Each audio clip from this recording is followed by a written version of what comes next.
गोडा मसाला म्हणजे काय की तुमची ब्रीजर. मग जेव्हा सावजीपर्यंत तुम्ही पोचता तेव्हा ते तकिला होतं. आपण खाल्ला होता असं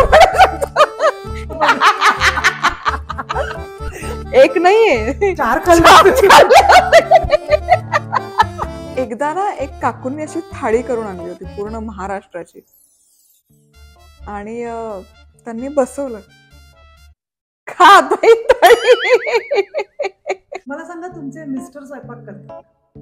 नाही, अजिबात नाही. नाही नाही नाही, अजिबातच नाही. तर ते मला आईच्या हातचं प्रचंड आवडतं आणि साजूक तो मधुरा, तू खूप छान कुकर आहेस.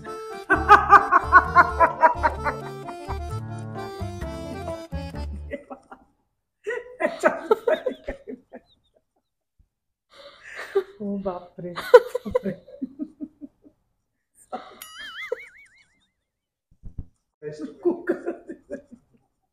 म्हणजे हे माझ्या आयुष्यातलं मिळालं आतापर्यंतचं वन ऑफ द बेस्ट आणि क्रिएटिव्ह गिफ्ट आहे खरंच. भारताबाहेर जेव्हा राहतं ना तेव्हा आपली संस्कृती, त्याचे पदार्थांची ओढ ही जास्त जाणवते. अमेरिकेत गेले होते, सॉफ्टवेअर इंजिनियर नवरा होता, बँकेमध्ये मी जॉब करायचे, तिथले मिक्सर म्हणजे रडतातच आपल्या स्वयंपाकाला 110 वॅट म्हणजे असं असं करावं लागतं. महाराष्ट्रातली खाद्य संस्कृती खूप विस्तृत आहे. मग आम्ही मिसळबद्दल ऐकलं होतं पण माहिती नव्हतं की काय.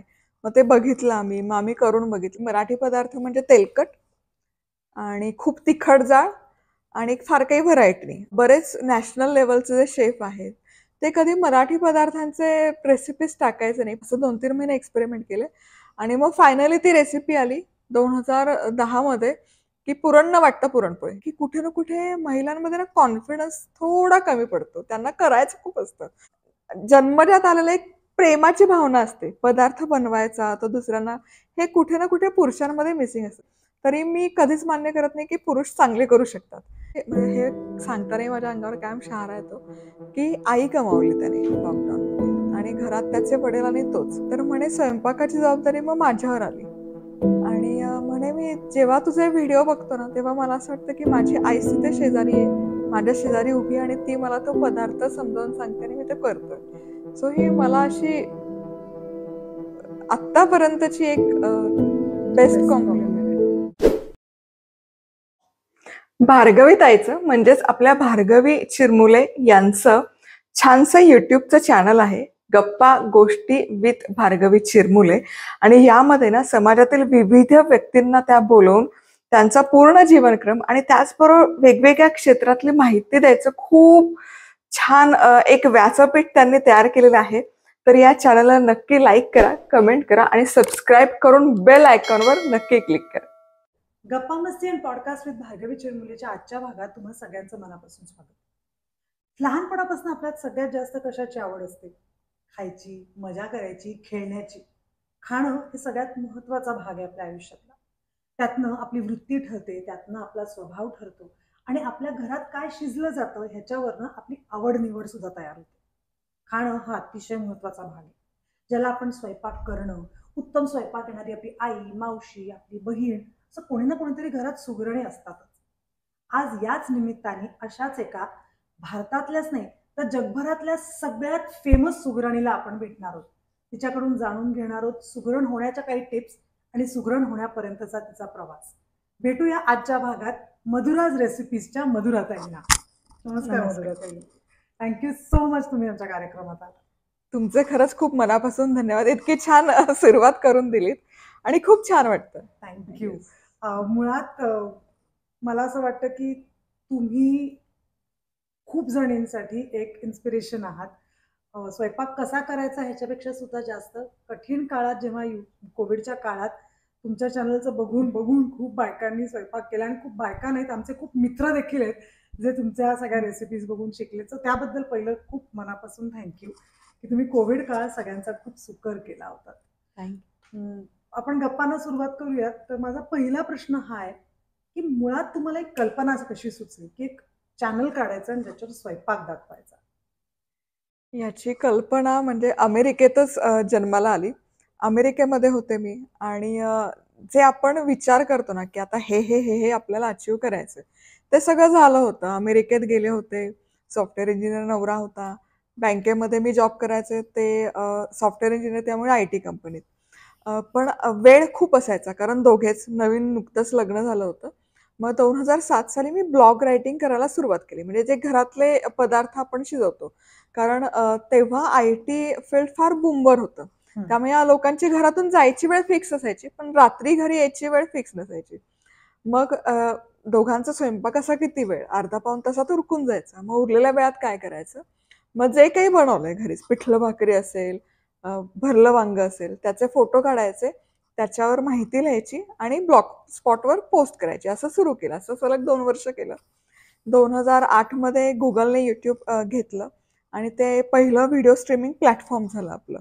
सो तेव्हा व्हिडिओ सर्च करायचे मी. मग तेव्हा 2च जॉनर होते.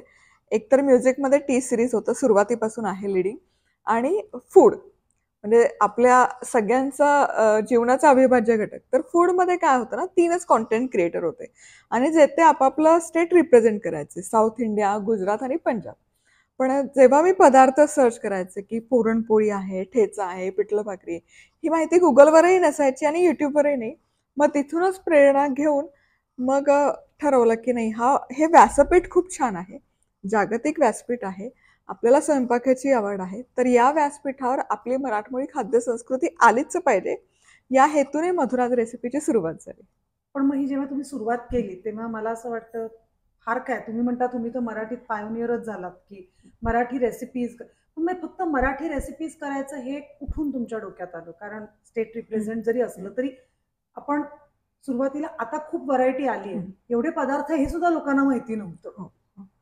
तर यामध्ये काय झालं ना, की भारताबाहेर जेव्हा राहतं ना, तेव्हा आपली संस्कृती, त्याचे पदार्थांची ओढ ही जास्त जाणवते आणि कल्चरल शिफ्ट मिळतो, कारण सगळं कॉस्मो क्राऊड होतं, तुमचे मित्रमैत्रिणी पूर्ण बदलतात. तुम्ही महाराष्ट्रात राहता तेव्हा बऱ्यापैकी मराठी किंवा अमराठी भाषिक थोडे कमी असतात, पण तिथे सगळे सरमिसळ, पंजाबी आहे, गुजराती आहे, मारवाडी आहेत. मग त्या प्रत्येकाचं एक मत असायचं मराठी पदार्थांबद्दल, की मराठी पदार्थ म्हणजे तेलकट आणि खूप तिखट जाळ आणि फार काही व्हरायटी नाही, असं त्यांचं सर्वसाधारण मत होतं. आणि ते मत कुठे ना कुठे खोडून काढण्यासाठी, म्हणजे तो एक होताच पॉइंट, की नाही तुम्ही बोलताय ते चुकीचं आहे. महाराष्ट्रातली खाद्य संस्कृती खूप विस्तृत आहे. महाराष्ट्रात तुम्ही प्रांतीय जरी बघितलं तरी कोकणची खाद्य संस्कृती वेगळी आहे, मराठवाड्याची वेगळी आहे, पश्चिम महाराष्ट्र पूर्ण वेगळा आहे, खानदेश विदर्भ इथले पदार्थ पूर्ण वेगळे आहेत. सो इतकी विस्तृत खाद्य संस्कृती आहे. आणि हा जो लोकांचा ग्रह झालेला आहे की मराठमोळे पदार्थ असेच आहे तसेच आहे, फक्त शेंगदाणेच खातात, हे पूर्ण ग्रह मोडून काढण्यासाठी म्हणून मधुराज रेसिपीची सुरुवात झाली. पण तेव्हा तर तुमचा कार्यक्रम इंग्लिश मध्ये होता हो ना? हो मग सुरुवात तुम्ही इंग्लिश पासून केली? हो, कारण तेव्हा इंटरनेटचा ऍक्सेस भारताबाहेर होता, भारतात पण फार असं नव्हतं. फार फार तर 2G पर्यंत मजल गेली होती आपली. आणि त्यामुळे मग रिजनल कॉन्टेंट चालायचं नाही. आणि जर पदार्थ जास्तीत जास्त लोकांपर्यंत पोहोचायचं तर मग एक भाषेचं माध्यम इंग्रजी होतं, की जेणेकरून काही फॉरेनर्स जरी असतील की त्यांना जर काही आपले पदार्थ तयार करायचे असतील तर त्या हेतूने मग इंग्रजी भाषेचा वापर करून मराठी पदार्थ सादर करायचं.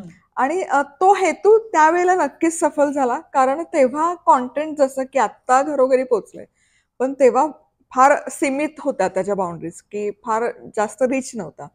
तेव्हा मग जर कोणी फॉरेनर बघत असेल तो पदार्थ किंवा तो कधी भारतामध्ये येऊन गेलाय, तर अशा खूप कमेंट यायच्या की मी ऑस्ट्रेलियातून आहे, जर्मनमधून आहे, युरोपमधून आहे. आणि हो, फॉरेनर्स. मग आम्ही मिसळबद्दल ऐकलं होतं पण माहिती नव्हतं की काय. मग ते बघितलं आम्ही, मग आम्ही करून बघितलं, मग ही पोचपावती जी मिळायची ती कमालीची वाटायची, म्हणून मग इंग्रजी. ओके. आणि मग हिंदी? हिंदीचा शिफ्ट नंतर, म्हणजे 2013-14 नंतर जेव्हा रिजनल म्हणजे जिओ इफेक्ट आला, घरोघरी स्मार्टफोन्स आले, सगळ्यांकडे इंटरनेटचा ऍक्सेस आला आणि फोनवर बघून तुम्ही डेटा कन्झ्युम करू शकता, हे जेव्हा लोकांना रिअलाइज झालं तेव्हा इंग्रजीमधून मग शिफ्ट आम्ही हिंदीत केलं. आणि 16 मध्ये मग लोकांच्या खूप साऱ्या रिक्वेस्ट होत्या की नाही तू मातृभाषेतच सुरू कर, म्हणून मग मधुराज रेसिपी मराठीची सुरुवात झाली. ओके. म्हणजे 2008 पासून 2016 पर्यंत तुम्ही हिंदी आणि इंग्लिश इंग्रजी. मध्ये करत होता. 2016 मध्ये तुम्ही मराठी. मराठीमध्ये आला. हो. तुम्ही म्हणालात की तुम्ही बँकेत जॉब करत होता. मग तुम्ही करिअर वाईज काहीतरी वेगळं करत होतात. मग स्वयंपाक करणं ही तुमची आवड होती, पॅशन होतं का तुम्हाला त्यात कधी पहिल्यापासून काहीतरी करायचं होतं? ती जाणीव नव्हती, की पहिल्यापासून की नाही आपण याच्यात काहीतरी करू शकतो. पण असं म्हणू शकतो ना, की आपण ज्या सहवासात राहतो किंवा लहानाचे मोठे होतो, कुठे ना कुठे त्याचा इम्पॅक्ट आपल्यावर पडतो. तर आईच्या म्हणजे माहेरी, आजोळी एकत्र कुटुंब पद्धती असायची. 3 आज्या आणि 3 आज्या तिन्ही सुगरणी.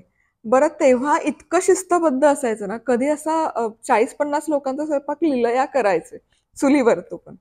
आणि ते छान असं विभागणी केलेली असायची, की एक मोठी आजी आहे, ती कुलाचाराचा सगळा स्वयंपाक करणार. मग तिला ते सणाचा स्वयंपाक, सोहळ्यात बसून, नेसून बसून ती स्वतंत्र खोली, तिथे कोणी जायचंही नाही, इतकं ते स्ट्रिक्ट असायचं. हे कुठे होता आजोळ? नगरमध्ये. नगर. बरं. येस. आणि मग एक आजी रोजचे पदार्थ करणार, एक आजी वाळवणाचे, त्याच्यात तिचा म्हणजे 10-10 किलोच्या अशा बरण्या भरून ठेवायच्या, गुळंबा, मुरंबा.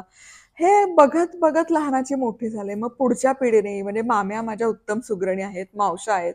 मग हे कुठे ना कुठे, कुठे ना कुठे बघत हे संस्कार रुजत गेले आणि लग्न झाल्यानंतर सगळे खवय्ये. सगळ्यांना खायला आवडतं. मग मी करायला लागले, सगळ्यांना आवडायला लागलं. मग अमेरिकेत गेल्यावर अ, बऱ्यापैकी अविवाहित मुलं-मुली जास्त असायचे. मग जे काही बनवायचे ते थोडं जास्त प्रमाणात करायचे, की जेणेकरून त्यांना जरा घरचा फील यावा. मग दिवाळीचा फराळ आहे, गणपतीचे मोदक आहेत किंवा रोजची भरली वांग्याची वगैरे भाजी आहे, काही चमचमीत आहे, की मी जास्त करून त्यांनाही द्यायचे. मग असं करत-करत त्यांचाही एक कौतुकाची थाप आपल्या पाठीवर पडली ना, की कुठे ना कुठे तो कॉन्फिडन्स वाढतो. आणि मग त्यांच्याकडूनही सारखी मग रिक्वेस्ट यायला लागली, "नाही तुम्ही करा, करा, करून बघा, करून बघा." आणि मग असा हा प्रवास सुरू झाला. हो. पण मग तुम्ही जेव्हा 2008 मध्ये सुरू केलं, ते आता 2024 एवढा मोठा स्पॅन आहे. ह्याच्यामध्ये कॉम्पिटिशन तेव्हा अजिबातच नव्हती आणि आता खूप कॉम्पिटिशन आहे. तर तो तुम्हाला फरक कसा जाणवतो बघता? मला खूप छान वाटतं. कारण जेव्हा आपण म्हणतो ना, की आपल्याला आपली खाद्य संस्कृती रिप्रेझेंट करायची. ही जाणीव सुरुवातीपासून होती, की मी एकटी पुरेशी नाहीये. हं. हे करायचं तर आपण सगळे मिळून हे करू शकतो. त्यामुळे आता वेगवेगळ्या महाराष्ट्रातल्या वेगवेगळ्या भागातून पण महिला जॉइन होतायत. खानदेश आहे, विदर्भ आहे. आपापलं प्रांत ते रिप्रेझेंट करतात आणि इतक्या छान-छान पदार्थ सांगतात. सो हे खूप छान वाटतं. म्हणजे मला आनंद होतो, की फक्त म्हणजे पदार्थ म्हणजे फक्त पनीर, नान, छोले इतकं नाहीये. त्याच्या पलीकडे जाऊन खूप सारे पदार्थ आहेत आणि आजी आहेत आता आपली आजी आहे. हं. सो ही पिढी पण पुढे येते आणि त्यांचे पदार्थ दाखवतात, शेअर करतात. सो खूप छान वाटतं मला आणि काय म्हणतो ना, आपलं जे कर्मभूमी आहे ती माझी डिजिटल आहे. तिथे मला असं वाटतं, की मी इतके वर्ष एकटी राहत होते. आता मला शेजारी आलेत तर बरं वाटतंय. लोनली वाटत नाही, नाहीये. नक्कीच नाही. आणि छान वाटतं आणि जो कधी पण असं म्हणतात ना, की तुमचा हेतू कसा आहे त्याप्रमाणे तुम्ही गोष्टी बघायला लागतात. तर हेतू जर आहे, की जगापर्यंत पदार्थ पोहोचवले पाहिजेत, तर मी एकटी नाही पुरेशी आणि सगळ्यांनी मिळून ते काम केलं पाहिजे. आणि पूर्वी काय आत्तापर्यंत लॉकडाऊनपर्यंत एक ट्रेंड होता, की इव्हन बरेच नॅशनल लेव्हलचे जे शेफ आहेत, ते कधी मराठी पदार्थांचे रेसिपीज टाकायचे नाही. पण अलीकडे तुम्ही बघाल, जर तुम्ही संजोत कीर घेतलं, युअर फूड लॅब घेतलं, रणवीर ब्रारची घेतलं, तर विकास ते पण खन्ना. हो, हो, हो. झणझणीत चिकन, मालवणी चिकन, मिसळ पाव, भाकरी पार प्रॉपर चुलीवर. सो हे खूप छान वाटतं, की फक्त मराठी लोकांनी पण हे पोस्ट करणं पुरेसं नाहीये. थोडं महाराष्ट्राच्या बाहेरच्या लोकांनी पण ते ॲक्सेप्ट करणं, स्वीकारणं गरजेचं आहे, की मराठी खाद्यसंस्कृती म्हणजे फक्त पुरणपोळी आणि वडापाव नाही, त्याच्या पलीकडे जाऊन भरपूर आहे. आणि हे खूप छान पद्धतीने सादरीकरण करतात संजोत कीर आहे, युअर फूड लॅबचे. रणवीर ब्रार तर he is a master. Master chef. So मला खूप छान वाटतं, की आता कुठे ना कुठे हे एक पाऊल पुढे जातंय आणि त्याचं लोकं बघतायत, ॲक्सेप्टन्स मिळतोय. मजा येते. पण जेव्हा तुम्ही सुरू केलं किंवा मला आठवतंय माझी आई, तेव्हा पुस्तकांमध्ये हो, बघून हो, सगळी मापं होती हो, आणि ती परफेक्ट मापं होती. हो. असं तुम्ही कुठलं कधी पुस्तक फॉलो केलंय? असे खूप आहेत. रुचिरा म्हणजे कमला आजी म्हणजे अन्न म्हणजे असंच त्यांचं नाव घ्यावं, कारण इतकं गोड वाटतं ते. त्यांचं कव्हर पेज इतकं गोड आहे, पदार्थ इतके छान आहेत. असे बरेच पुस्तक आहेत. मग लक्ष्मीबाई धुरंधरचं पुस्तक आहे, किंवा अलीकडे सूपशास्त्र पुन्हा ते नवीन आवृत्ती घेऊन आले किताबकले म्हणून. सो असे बरेच पुस्तक आहेत की ज्यापासून बरेच पदार्थ आणि मेजरमेंट जे तुम्ही म्हणालात, माप, बरं ती निगुतीने फक्त बनवायचं नाही, ते लिहिलं पण इतकं निगुतीने ना, ते खूप छान वाटतं. मग तुमचं असं इन्स्पिरेशन कोण आहे? म्हणजे आतापर्यंत तुम्ही एवढं सुंदर स्वयंपाक करत आलात, तुम्ही कोणाला बघून इन्स्पायर झालाय? आणि मग ते कोणीही असू शकतं. स्वयंपाकाचं म्हणाल तर हे सगळं प्रोसेस आहे. आज्यांकडून, थोडं आईकडून, मामी, मावशी यांच्याकडून, पुस्तकं, त्यातले लेखिका, हे सगळं आहेच. पण डिजिटलमध्ये करायचं तर वाशेफ म्हणून एक आहेत, संजय थुम्मा, जे आमच्यासोबत त्यांनी, म्हणजे आम्ही जे चौघं होतो त्यातले एक ते होते. तर ते जेव्हा व्हिडिओ सादर करायचे, त्यांची एक टॅगलाईन असायची, इन्स्पायरिंग अदर्स टू कुक. त्यापासून इन्स्पायर होऊन मग ती सुरुवात झाली. त्यामुळे डिजिटलमध्ये यायचं श्रेय त्यांना जातं, की ते इतकं प्रत्येक व्हिडिओला त्यांचं inspiring others to cook, inspiring others to cook. आणि खरंच मग इन्स्पायर होऊन डिजिटल मध्ये मी शिरले. आता आपण आजकाल कुठे जेवायला गेलो तर पदार्थापेक्षा ना त्याचं डेकोरेशन खूप महत्वाचं असतं. किंवा आता हे इंटरनॅशनल कुकिंग कॉम्पिटिशन्स असतात, त्याच्यामुळे तुम्ही बघाल तर तो पदार्थ खूप अप्रतिम केलेला असतो. 5 स्टार मध्ये सुद्धा किंवा मोठ्या मोठ्या रेस्टॉरंट्समध्ये बेसिकली पदार्थ एवढासाच असतो, पण त्याच्या आजूबाजूला ते कसं सजवलंय तो चवीला कदाचित तितका चांगला नसतो. तुम्हाला याच्याबद्दल काय वाटतं, की ते फूड प्रिपरेशन का फूड डेकोरेशन, काय म्हणजे महत्व कशा? आता डेकोरेशनला झालंय, तुमचं याच्यावर काय मत आहे? एक खूप छान कोट आहे, you it food with your eyes first, असं म्हणतात. त्यामुळे नक्की सजावटीला महत्व आहेच, पण असं नाहीये की सजावट करण्यामध्ये चव कॉम्प्रोमाइज झाली पाहिजे. दोन्हीचाही बॅलन्स साधला गेला पाहिजे. आणि जर सजावटीचं म्हणाल तर आपल्याच संस्कृतीमध्ये हे किती छान त्याची वर्णनं करून ठेवली आहेत. इव्हन संत साहित्यामध्ये पण हे खूप छान वर्णन आहेत, की ताट कसं वाढावं, काय काय पदार्थ असावे, मग डावीकडची बाजू, उजवीकडची बाजू, हिरवं कच्चं केळीचं पान, त्याच्याकडे सुरुवात लिंबू, मीठ, मग डावीकडे चटण्या, कोशिंबिरी, तळणं, मग पोळी किंवा तुमची पुरी जे काही असेल, मध्यभागी भाताचे वेगवेगळे प्रकार, मग सुक्या भाज्या, फळभाज्या, उसळी, मग आमटी, मग ताक, मग गोडाचे पदार्थ. हे किती छान आपल्याकडे, म्हणजे हे सादरीकरणाचाच भाग आहे. म्हणजे हा किती वर्षांपूर्वी याचा विचार झालेला आहे. सो छान वाटतं. पण आता हे वाढण्यावर माझा पुढचा प्रश्न होता, की एक पद्धत आहे, कुठे काय असलं पाहिजे, कुठे काय असलं पाहिजे, आणि आजकाल ते माहिती नाहीये खूप जणांना. तर जेव्हा आमच्या टीमने रिसर्च केला, मधुराताईंना बोलवायचं, त्या सगळ्यांनी म्हटलं की हा प्रश्न नक्की विचार, की हा पदार्थ इथेच का वाढायचा असतो, त्याच्यामागचं सायन्स काय? तर माझ्या प्रेक्षकांना तुम्ही काय सांगाल? कारण देवाला पान हे तसंच वाढलं गेलं पाहिजे, जसं ते निगुतीने तुम्ही म्हणता तसं आहे. त्याबद्दल आम्हाला सांगा, कसं कसं वाढायचं? तर एक तर आपल्या संस्कृतीत सांगितलं, खाद्य संस्कृती, की षड्रसांचा समावेश असावा. त्यामुळे बघाल तर लिंबू असतं की जे आंबट असतं, कोशिंबिरी काकडीपासून थोड्या तुरट असतात, कडू पण असावं, मग पालेभाजींचे प्रकार असतात, उसळी असतात. सो हा सगळा विचार केलेलाच आहे. तर आता तर केळीच्या पानावर आपण नाही करत. सो एक डावीकडची बाजू असते आणि एक उजवीकडची बाजू. तर जसं आपण पाण्याच्या दूर जातो, मग ती डावीकडची असो किंवा उजवीकडची असो, ते पदार्थ कमी प्रमाणात खाल्ले गेले पाहिजे. त्यामुळे त्याचं अंतर जास्त असतं. बरं. मग सुरुवात आपण मिठापासून केली, लिंबापासून, की ते कमी प्रमाणात, चटणी, कोशिंबीर, मग थोडंसं मध्यभागी तळं येतं, मग कार्ब्स थोडे आपण जास्त खाल्ले पाहिजे, मग पोळी, मग मध्यभागी भात, मग भाज्या जास्त प्रमाणात खाल्ल्या पाहिजे, मग पालेभाजी, उसळींचे प्रकार, फळभाजी, मग पुढे आमटी, मग सगळ्यात शेवटी मग ताक, आणि मग त्याच्या शेवटी गोडाचा पदार्थ, कारण ते कमी खाल्लं पाहिजे. म्हणजे जितकं अंतर पानाच्या सुरुवातीपासून शेवटपर्यंत हाही विचार केलाय की ते कमी प्रमाणात खाल्ले गेले पाहिजे, म्हणून ती तशी त्याची आखणी झालेली आहे. पोचायला कष्ट थोडे घेत, पण हे पोट आपलं मध्ये येत. म्हणून ते पान तसं वाढलं गेलं पाहिजे असं हो, म्हणतात. हो. पण हे तर आपल्याकडे मग डेकोरेशन तुम्ही म्हणता तसं पहिल्यापासूनच आहे. पहिल्यापासूनच आहे. पण मग जेव्हा आपला पदार्थ तुम्ही फ्युजन पद्धतीने करता तेव्हा तुमच्या डोक्यात काय असतं एक्झॅक्टली? कारण फ्युजन हा एक खूप मोठा मुद्दा झालेला आहे कुकिंग स्टाईल मध्ये हं, सुद्धा. हं. कपड्यांचं तर आहेच पण फूड पण फ्युजन फूड आलंय. त्याबद्दल तुमचं काय मत आहे? शक्यतो आत्तापर्यंत तरी मी हा प्रयत्न नाही केला की पारंपरिक पदार्थांना फ्युजनमध्ये घेऊन लोकांपर्यंत पोहोचवावे. कारण मला असं वाटतं की जो पदार्थ जसा आहे ना, तसा तो जावा.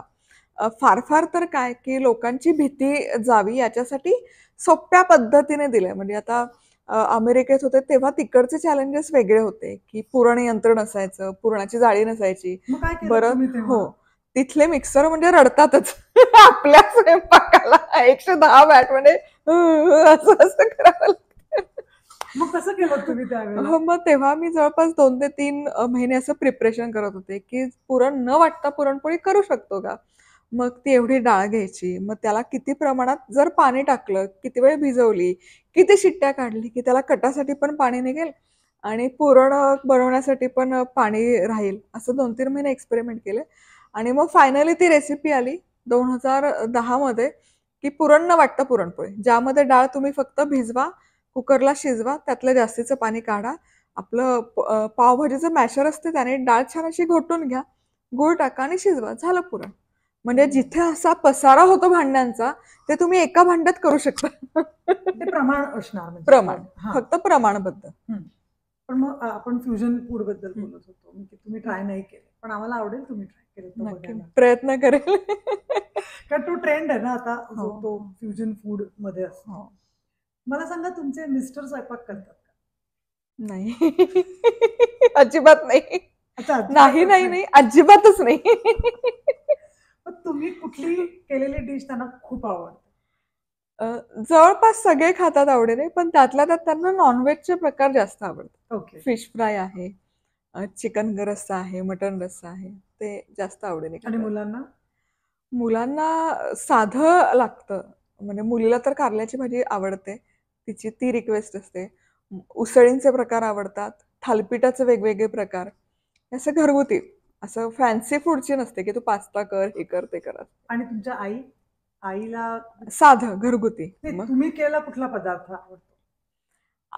आईचंच आया जे करशील ते. जे करेल ते म्हणजे कौतुकच असतं त्याच्यात. आणि तुम्हाला कुठला आईने केलेला पदार्थ भयंकर आवडतो? वरण भात. प्रचंड म्हणजे साधा आहे ना तो पदार्थ, पण तुम्ही बघाल तर कोण कसं शिजवतंय त्याच्यावर म्हणजे त्याच्यात पण एक सूत्रबद्धता लागते, की ते पिवळं धमक वरण दिसलं पाहिजे, डाळ छान घोटली गेली पाहिजे. मग तो भात फार वातड पण नाही झाला पाहिजे, फार मऊ पण नाही. तर ते मला आईच्या हातचं प्रचंड आवडतं वरण भात वरण आणि भात साजूक तूप. वरण भात इज हेवन आहे नक्की 100%. पण मग तुम्ही हे करत असताना तुम्ही मसाले सुद्धा इंट्रोड्यूस केले. मग तुमच्या कुकिंग शो मध्ये सुरुवातीला मी एपिसोड्स पाहिले की तुम्हाला ही भाजी अशी करायची तर हा मसाला तर मधुराज. तर त्या व्यवसायाकडे तुम्ही तुम्ही कशा वळलात? हे ना जस्ट आपलं म्हणजे भारतामध्ये पण लॉन्च करत होते म्हणजे कंटेंट क्रिएटर आणि ती जर्नी थोडी थोडी सुरू झाली होती. तर तेव्हा खूप सारे इव्हेंट्स व्हायचे म्हणजे 2014ला सुरू झाले गुगलने इव्हेंट्स घ्यायला. मग इन्व्हिटेशन्स यायचे. मग असे इव्हेंट व्हायचे. मग आम्ही असंच एक गुगलचाच इव्हेंट होता. 2017 सालची गोष्ट आहे आणि आम्ही हैदराबादला होतो. सेमिनार होता एक आणि 1 वर्ष पण नव्हतं झालं. म्हणजे तेव्हा मला मिलियन सबस्क्रायबर पण नव्हते मराठीला. आणि तिथे गेलो तो खूप छान झाला इव्हेंट सेमिनार. टेलिव्हिजनचे टॉपचे सेलिब्रिटीज होते, शेफ होते, त्यांच्याबरोबर कोलॅब होतं, शूट केलं, रेसिपीज बनवल्या. सो पूर्ण दिवस खूप छान गेला. दुपारी जेवत असताना आम्ही सगळे एकत्र बसलो होतो.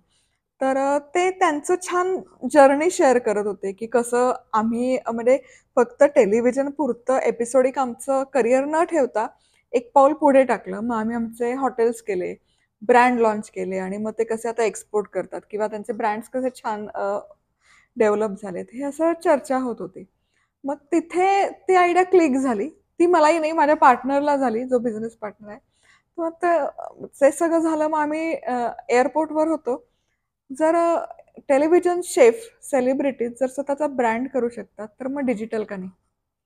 ही आयडिया तिथे क्लिक झाली. मग आम्ही आलो.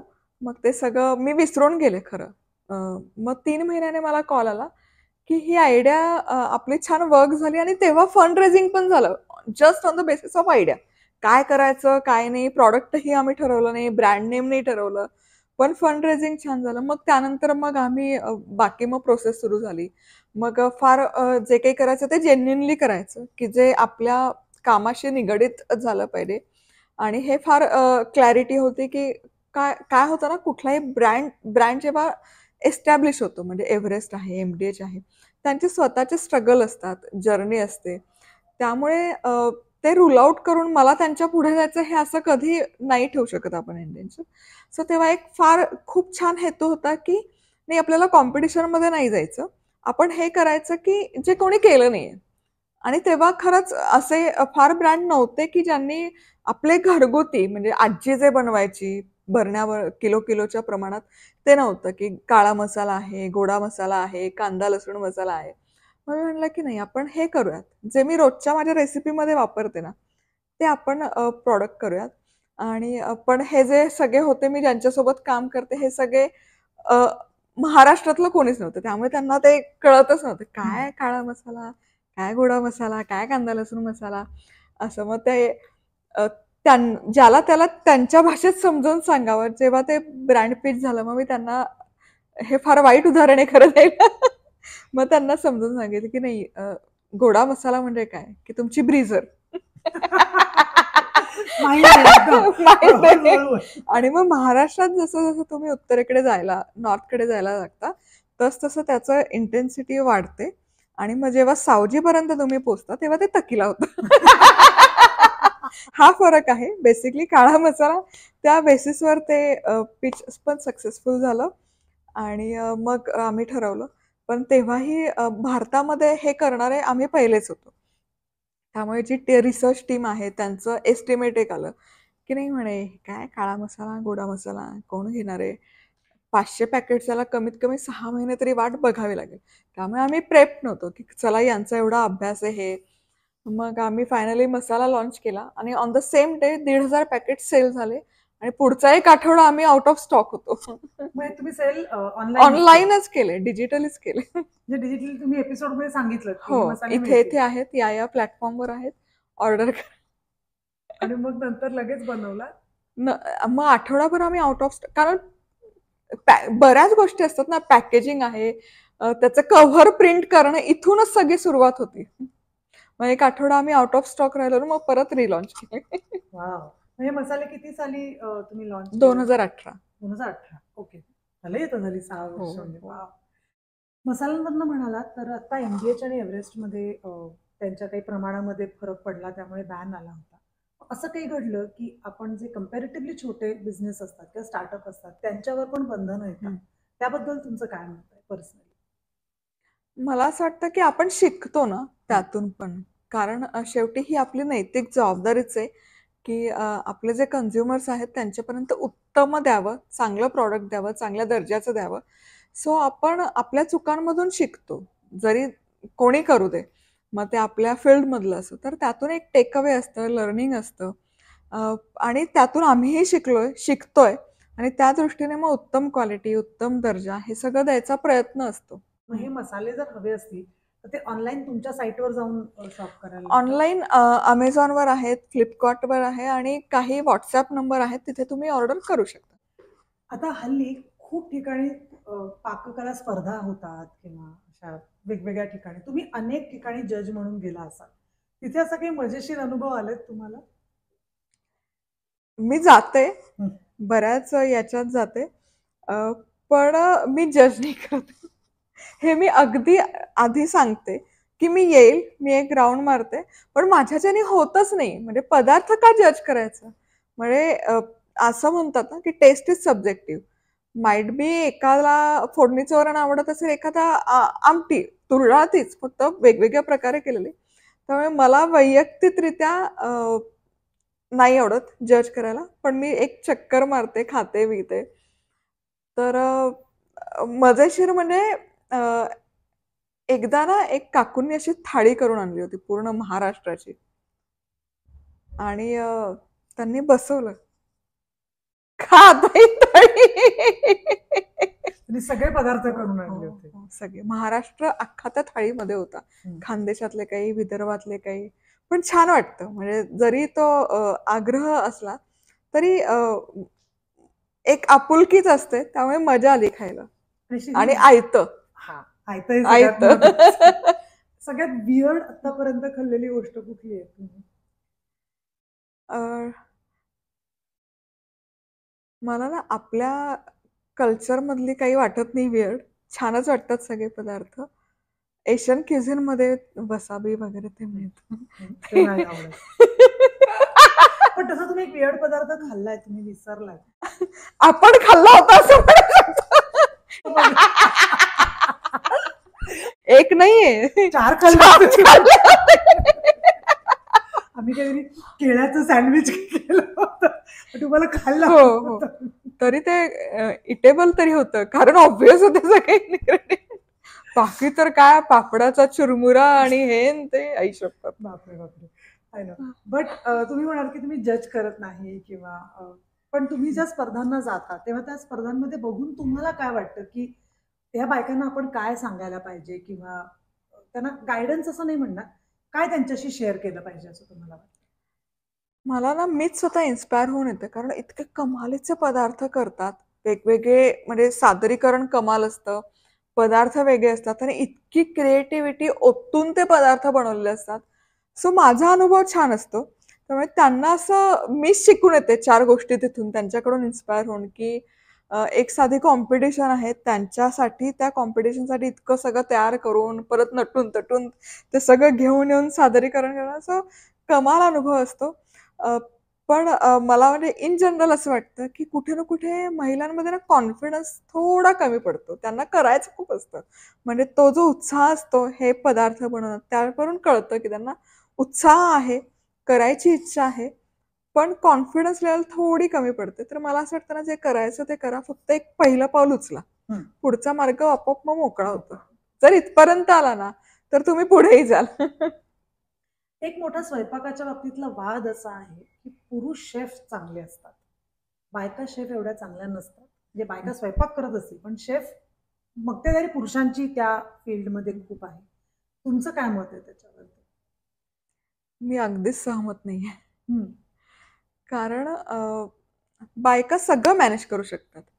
असं नाहीये की म्हणजे जेव्हा पुरुष शेफ असतो, तेव्हा तो फक्त एक डिपार्टमेंट मॅनेज करू शकतो. पण बायकांचं तसं नाही. त्यांचे स्किल सेट सगळेत. म्हणजे अगदी प्रेमाने तो पदार्थ म्हणजे एक मानसिकता असं म्हणतात ना, तुम्ही पदार्थ कसा बनवता, तेव्हा तुमच्या भावना कशा असतात, त्याने तो पदार्थ जमतो. तर ही थोडी मानसिकतेचा एक थिन लाईन आपण म्हणू शकतो, की जेव्हा स्त्रिया करतात ना, तेव्हा ते अ, जन्मजात आलेलं एक प्रेमाची भावना असते. पदार्थ बनवायचा, तो दुसऱ्यांना हे कुठे ना कुठे पुरुषांमध्ये मिसिंग असतं. त्यामुळे टेक्निकली जरी ते क्वांटिटीमध्ये जास्त जरी बनवू शकले, तरी मी कधीच मान्य करत नाही, की पुरुष चांगले करू शकतात. जे स्किल सेट, जे मॅनेजमेंट टेक्निक महिलांकडे असतात स्वयंपाकाच्या बाबतीत, ते कुठल्याच प्रोफेशनल शेफकडे पण असू शकतील असं मला वाटत नाही. कारण पूर्वीच्या काळी कुठे काय होतं, सगळ्या घरातल्या महिलाच मॅनेज करायच्या. 100-100 लोकांच्या पंक्ती उठायच्या किंवा घरच एवढी मोठी असायची, कुटुंब एवढी मोठी असायची. मीच ज्या एकत्र कुटुंब पद्धतीमध्ये लहानाची मोठी ते 40 लोक घरात होती. घरातली. घरातली एवढ्या लोकांचा रोज सकाळ संध्याकाळ स्वयंपाक करायचा हे सोपं काम नाही. पुरुष कधी आला नाही चूल पेटवायला. सो हे अलीकडे जरी झालं असेल की नाही मेलच करतात, माइट बी अपॉर्च्युनिटी जास्त त्यांना दिल्या जातात. काही ती मानसिकता असेल जेव्हा जॉब प्लेसमेंट होते तेव्हा. पण असं काहीच नाहीये की महिला करू नाही शकत. रादर मी म्हणेल की 4 पावलं महिला पुढे जाऊन ते स्किल सेट जास्त इम्प्रूव्ह करू शकतील. पण असा अजून एक वाद सुद्धा आहे की प्रत्येक बाईला, मुलीला स्वयंपाक आलाच पाहिजे, हे त्या मुलाच्या बाबतीत मानलं जातं असं नाही. पण जेव्हा मुलगा बाहेरगावी शिकायला जातो तेव्हा आजकाल त्याचे क्लासेस आहेत मुलांना स्वयंपाक शिकवण्याचे किंवा हे, त्याबद्दल तुम्ही आयांना काय सांगाल की त्यांनी कसं त्या बाबतीत मुलांबद्दलचा अप्रोच ठेवला पाहिजे? मला थोडं असं वाटतं की लॉकडाऊन मध्ये याला थोडा ब्रेक मिळालाय. हं. आणि आता असे मानसिक म्हणजे मला वैयक्तिक मत असं आहे की फक्त मुलगा आणि मुलगी नाही, इव्हन जे आता टीनेज मध्ये जातात किंवा थोडी वयाने मोठी मुलं होत जातात, सगळ्यांना एक बेसिक तरी स्वयंपाक आला पाहिजे की अगदीच वेळ आली तर मी स्वतःपुरता कुकर लावून खाऊ शकतो किंवा पोळी खाऊ शकतो पोळी भाजी करून. सो हे कुठे मुलगी मुलगा हा भेदभाव न ठेवता एक बेसिक स्किल सेट, कारण कधी कशी वेळ येईल आपण हे लॉकडाऊन मध्ये तर खूप अनुभवलंय, कशी वेळ येईल. त्यामुळे अ, अन्न वस्त्र निवारामध्ये अन्न पहिल्या स्थानावर आहे. त्यामुळे त्याचं कमीत कमी स्वतःपुरतं करून खाऊ शकतो इतपत तरी आलं पाहिजे असं मला वाटतं. मग तिथे काही भेदभाव नाही, कोणी असो. तुम्ही म्हणालात की शेफ, आपण मगाशी हा विषय काढला. तुमचे स्वतःचे पर्सनल फेवरेट शेफ्स कोणी आहेत का? आणि त्यांना तुम्ही कधी भेटलात का? किंवा त्यांनी तुम्हाला कधी कुठली कॉम्प्लिमेंट दिली आहे का? Yes. सगळेच शेफ खरं छान आहेत. म्हणजे संजीव कपूरजी आहेत. त्यानंतर रणवीर बरारची आहेत. सगळ्यात छान अनुभव आहे ना, आता अलीकडेच गेल्या वर्षी मी एका सेमिनारसाठी गेले होते आणि विकास खन्नाजी तिथे होते. एकतर ते शूट सोडून त्यासाठी आले होते, त्या एका इव्हेंटसाठी. क्रिएटर मीट होतं. आणि ते आले, इव्हेंट सुरू होता. थोडं ट्रॅफिकमुळे त्यांना यायला वेळ लागला. पण इतके डाऊन टू अर्थ ना, ते आले. कुठे असं नाही की मी आलो. शांतपणे लास्ट रोवर बसले चेअरवर आणि जे सेशन चालू होतं त्याला त्यांनी मस्त चीअरअप केलं. वॉव! खूप छान. जे गार्निशिंग होतं ते होतं. त्यानंतर पॅनलमध्ये ते, मी असे आणि आणखी काही क्रिएटर होतो. तर जेव्हा ओळख झाली आमची तेव्हा अ, त्यांना तर ऑफकोर्स माझ्यासाठी फॅन मोमेंट होता. पण ते म्हणे, "नाही अगं, मी मास्टर शेफ जेव्हा करत होतो, तेव्हा ते एक कॉन्टेस्टंट होते, तेव्हा तिने ठेचा घालून एक पदार्थ बनवला होता." आणि मग मी तिला विचारलं होतं, की "तू ठेचाची रेसिपी कुठे कोणाची फॉलो केली?" मग तिने सांगितलं होती, "अगं, तुझी रेसिपी फॉलो करून तिने तो ठेचा." म्हणजे एवढ्या मोठ्या व्यक्तिमत्वाने ही छोटी गोष्ट लक्षात ठेवून ती आपल्यापर्यंत पोहोचवायची. म्हणजे याला किती मोठं मन लागतं. सो माझ्यासाठी मी भारावले होते. फॅन मुमेंट आणि त्याच्यात आणि असंच झालं होतं. आता तसं सध्या क्लाउड किचन हे कॉन्सेप्ट खूप रुळायला लागले, की घरगुती बायका, पूर्वी आपण जे घरगुती ऑर्डर्स घ्यायचो, तर आता क्लाउड किचन एक प्रोफेशनल त्याला नाव दिलं गेलं आहे. त्याबद्दल तुम्हाला काय वाटतं, की हे क्लाउड किचन ही कॉन्सेप्ट कितपत लोकांना आवडेल आणि कितपत रुचेल? मला वाटतं आवडली आहे. त्यामुळे ती घरोघरी ऑलमोस्ट पोहोचलेलीच आहे. आणि एक व्यवसायाच्या दृष्टिकोनातून बघितलं, की बिझनेस जर करायचा आहे, तर हे लो इन्व्हेस्टमेंट आणि लो कॉस्ट एक फील्ड पडतं, की जिथे तुम्हाला जागा पण रेंट आउट करायची गरज नाही. तुम्ही तुमच्याच घरातल्या किचनमध्ये जे काही अवेलेबल असेल, ते पदार्थ ज्याच्यात तुमची एक्सपर्टीज आहे, ते बनवून तुम्ही विकू शकता. आणि असे बरेच होम शेफ आहेत. आता मी अलीकडे, मला आता नाव आठवत नाही, की ते घावण चटणी त्यांची फेमस आहे. जे कोकणातली जाळीदार घावणं असतात ना, हं, हं. त्यांना दिवसभर त्याच्या ऑर्डर असतात. त्या दुसरं काहीच करत नाही. फक्त घावण आणि चटणी सप्लाय करतात. हो. सो हे किती छान आहे, की घरात ज्या महिला आहेत, की ज्यांना काय घरात पण थांबायचं आणि काहीतरी आपलं अस्तित्व निर्माण करायचं, त्यांच्यासाठी हा एक व्यवसायाच्या मार्फत म्हणजे खूप छान प्लॅटफॉर्म आहे. जिथे त्यांना घरी पण राहता येतं, सगळं बघता पण येतं आणि पॅशन पण फॉलो करता येते. तुमच्या मुलीला काय व्हायचंय? तिची काय आवड आहे? खूप लहान आहे ती आता. ऍक्च्युली लहान आहे, पण तिची आवड काय आहे? म्हणजे तिला स्वयंपाक आवडतो. ओके. म्हणजे मनापासून आवडतो. ती मराठी पदार्थ करते, पण तिचं जास्त कल थोडे पाश्चात्य, म्हणजे बेकिंग. तिला हां. बेकिंग खूप आवडतं. पास्ताचे वेगवेगळे प्रकार, स्टार्टरचे वेगवेगळे प्रकार. हे ती जास्त, म्हणजे ती त्याच्यात रमते जास्त. म्हणजे कुकबुक आहे तिचं स्वतःचं पर्सनल, ज्याच्यात ती असं डेट आणि साहित्य, त्याचं प्रमाण हे तिने जवळपास 3-4 वर्षाला मेंटेन ठेवलं आहे तसं. हो. म्हणजे आज्या आपल्या करायच्या मला वाटतं. तसं लिहून ती वह्या करते. असायच्या वह्या आज्यांच्या. असायच्या. तशी तिची ती डायरी आहे. त्याच्यात ती नवीन पदार्थ शिकला, की ती लिहिते. मग तो फेल झाला तर का फेल झाला तेही लिहिते. मग नेक्स्ट अटेम्प्टमध्ये काय तिने ते करेक्शन्स केले तेही लिहिते. पण तिला स्वयंपाकाची आवड आहे. सध्या असं काही ठरवलं नाही, की काय करायचं किंवा काय करू शकते. अ, पण बघू, म्हणजे पुढे आता ती मोठी झाल्यावर काय मिळेल. एक आहे, की मी तुला जॉइन करू शकते. एक तिचा माइंडसेट आहे. पण मला कॅमेरा समोर नकोय. मला कॅमेरा मागचं जे काही विश्व आहे ते अनुभवायचं. हो. पण मग आता आम्ही तुमच्या हातचा आज जेवलो. तुम्ही इतका उत्तम स्वयंपाक करता. म्हणजे हं. दाखवता हा ठीक आहे, पण आम्ही आज खाल्लंय आउटस्टँडिंग. मग तुम्ही कधी क्लाउड किचन सुरू करताय? मी पुण्यात आले की मी पहिलं तुम्हाला ऑर्डर करते. तुम्हाला क्लाउड किचनला जायची गरज नाही, सरळ घरी यायचं. येईलच मी. पण या व्यवसायात तुम्हाला यावंसं वाटतं का क्लाउड किचन? विचारामध्ये आहे. थोडा वेळ लागेल इम्प्लिमेंट व्हायला, काही बाकी गोष्टी सुरू आहेत, पण नक्की विचारात आहे. आपल्याला ना रील्सवर बरेच वेळेला दिसतं की एखादा पदार्थ कसा बनवला जातो, साबुदाणा कशापासून बनवला जातो, सोया चाप असा, बिस्किट्स अशी, आणि त्याचं खूप अनहायजेनिक असतं आणि मग त्या पदार्थाविषयी बरेच वेळेला खूप गैरसमज समाजात पसरतात. तर अशा वेळेला गव्हर्नमेंटनी काही करावं असं तुम्हाला वाटतं? त्या बाबतीत? नक्कीच केलं पाहिजे, कारण जीवाशीच खेळलं जातं ना. हम्म. त्यामुळे एक बेसिक हायजीन स्टँडर्ड्स सगळ्यांनी मेंटेन ठेवावं असं मला खरं मनापासून वाटतं. जे बघायला मिळतं ते वाईटच आहे, पण नक्कीच यावर स्ट्रिक्ट ऍक्शन घेऊन ते कुठे ना कुठे बदल झाला पाहिजे.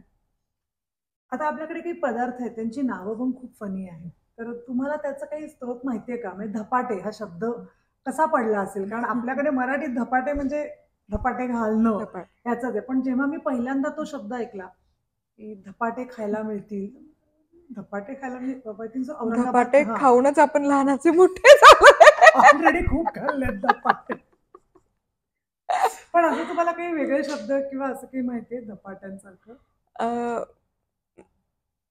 मला असं वाटतं ना की ती जी प्रोसेस आहे करायची, की मराठवाड्यात बेसिकली धपाटे, आपल्या इकडे पश्चिम महाराष्ट्रात आपण थालपीठ म्हणतो, बरोबर. पण त्यांच्याकडे धपाटा एकदम पातळ असतो. मग तो पातळ करायचा म्हणजे त्याला थापावं लागतं, खूप वेळ थापावं लागतं. कदाचित धपाटून देव ते करतात म्हणून असं नाव पडलं असावं असा माझा वाईल्ड गेस आहे. पण असं काही स्रोत नाहीये की कसं नाव पडलं असेल, काय झालं असेल, असं नाही. असे वियर्ड आहेत आपल्याकडे. आतापर्यंत आलेली तुम्हाला सोशल मीडियावर किंवा पर्सनली भेटून मिळालेली बेस्ट कॉम्प्लिमेंट कुठली आहे? की कोणीतरी अशा बेस्ट तुम्हाला वाटणाऱ्या अशा माणसांनी, जसं तुम्ही विकास खन्नाजींची सांगितली, तशी अजून एखादी?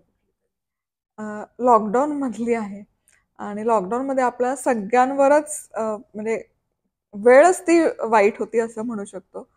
तर असाच एका मुलाचा खूप मोठा असा मेल आला होता की लॉकडाऊन मध्ये त्याने त्याची, म्हणजे हे सांगतानाही माझ्या अंगावर कायम शहारा येतो, की आई गमावली त्याने लॉकडाऊन मध्ये, आणि घरात त्याचे वडील आणि तोच, आणि बाकी काही स्रोत नव्हते काही करायला. तर म्हणे स्वयंपाकाची जबाबदारी मग माझ्यावर आली. आणि म्हणे मी जेव्हा तुझे व्हिडिओ बघतो ना, तेव्हा मला असं वाटतं की माझी आईच तिथे शेजारी आहे, माझ्या शेजारी उभी आहे, आणि ती मला तो पदार्थ समजावून सांगते आणि मी ते करतोय.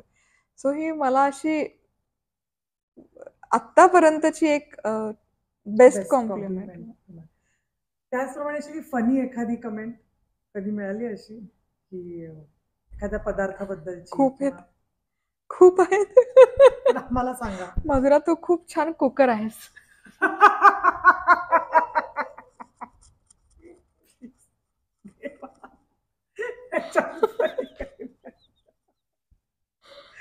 हो बापरे.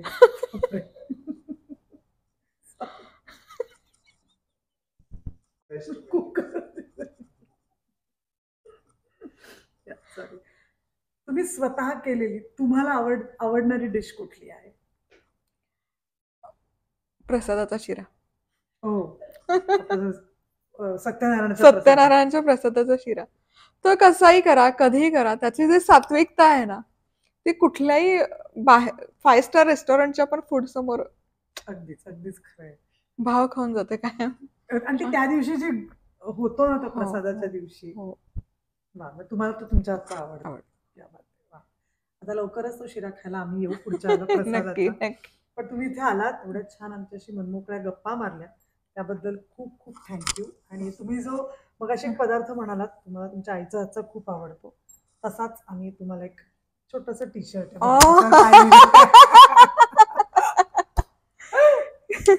किती छान. म्हणजे हे माझ्या आयुष्यातलं मिळालं आतापर्यंतचं वन ऑफ द बेस्ट आणि क्रिएटिव्ह गिफ्ट आहे खरंच. तुम्हाला खूप अवॉर्ड्स मिळाले. तुम्हाला असा वाटलेला बेस्ट अवॉर्ड कुठला, आणि अजून तुम्हाला कुठला हवाय असं तुम्हाला? पहिला अवॉर्ड कधी पण असा ना हृदयस्पर्शीच असतो. कुठला मिळावा अशी अपेक्षा नाही, कारण जे मिळालंय ते एक म्हणू शकतो की हे मी कायमच म्हणते की जितकी अपेक्षा केली त्यापेक्षा देवाने खूप भरभरून दिले, त्याबद्दल खूप कृतज्ञता आहे. पण पहिला अवॉर्ड कायम स्पेशल असतो. तर महिला दिन होता. 2019चा महिला दिन होता आणि तेव्हा एक नॅशनल लेव्हलचा अवॉर्ड फंक्शन झालं होतं दिल्लीमध्ये. सो रिजनल कंटेंट क्युलिनरीमध्ये आपल्याला ते एक अवॉर्ड मिळालं होतं मराठी भाषेमध्ये. सो तो कायम, कारण तो एकतर नॅशनल लेव्हलला झाला होता, दिल्लीमध्ये होतं, महिला दिन होता त्या दिवशी आणि त्याच दिवशी म्हणजे बाकी भाषांमध्ये हिंदीलाही सोडून मराठीने बाजी मारली होती त्यात. छान वाटलं. आणि हे 24 करणं तुम्हाला.